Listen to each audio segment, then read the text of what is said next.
Senior Skip Day in April. Chapter 45. Luke. What are we going to do on Senior Skip Day? Was what Ellie asked when she sat down next to me in first period English on Wednesday. I didn't know there was a Senior Skip Day on Friday. I guess if there's been one constant in my 4 years of high school, it's been that I've been clueless about just about everything that's going on or about to happen. You didn't know about it, did you? She said. I can tell by the look on your face. Then she started teasing me about how she couldn't believe she was dating a boy who was so out of it all the time. After a little while of pretending to humiliate me, she turned serious and said, Actually, that's one of the reasons I am dating you. You care about all the important things, the things that matter. She squeezed my hand when she said that, and I made 3 decisions right then.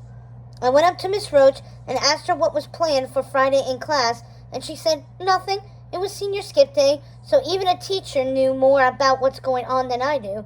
I asked her if she could give me some extra help that day on planning for the English AP exam.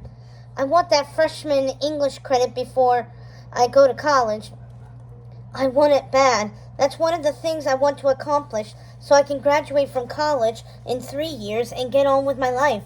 I told Miss Roach all that, and she said she would be glad to give me some writing prompts and sample short answer questions that day. When I got back to my desk, Ellie said, So we're going to be sitting in first period English on Senior Skip Day? Boy, you'd better make the rest of the day special. Actually, I was planning to, girl, I said right back, and that's when I told her about the second thing I'd decided. I've been needing to cut wood for the winter to save on my electric bill. How about going up to the land with me to help do that? You haven't seen it yet. We'll take my pickup instead of your baby blue Prius, which probably wasn't made for hauling wood. Luke, I'd absolutely love to go see your land, she said. I've been really curious about it. That it's what, a 30-minute drive from town?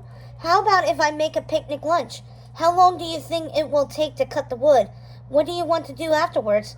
You're right, it's 30 minutes or so, I said. Yeah, make lunch. I think it'll take a couple of hours to fill up the truck. Since you're helping me in the morning, I'll let you decide what we'll do in the afternoon. That's one of the many things I like about her. She does want to help me with things. She's changed a lot. I've changed a lot. We've helped each other grow up. I know she believes all that because she's told me I've helped her to change. She said over and over how she never stresses out over her weight and looks and makeup and all those unimportant things like she used to her first 3 years of high school. I think she's always looked great. She just didn't believe in herself. I also know that Mia and Ellie helped me become a man. I know what I want out of life now because of them. The third decision I made Wednesday morning is that Friday, when we get up to the land, the first thing I'm going to do is show her the whole 30 acres. We're going to walk to the creek that forms the back end of the property where it meets the National Forest. Then I'm going to show her that beautiful, mature forest, hollow with all those big white oaks.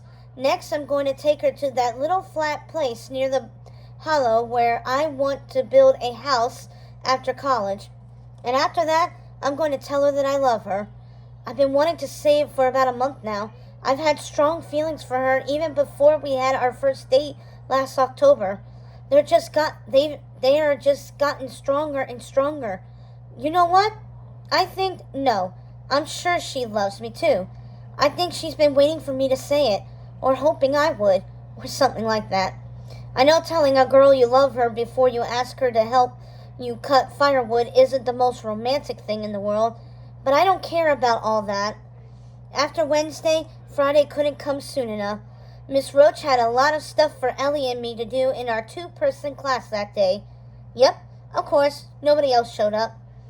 I felt like I aced the writing prompt that Miss Roach gave us.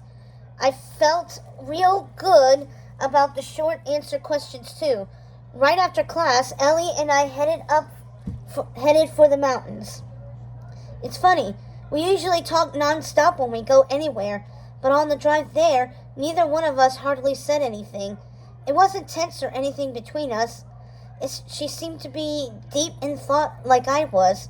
When we got there, I did everything pretty much like I'd planned.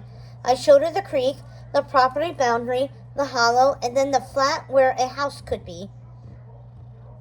She got really enthusiastic about the home site, saying how perfect it was and how you would be able to see the morning sun come up out the front window if the house was built a certain way. That's when I said, I just wanted to tell you that I love you.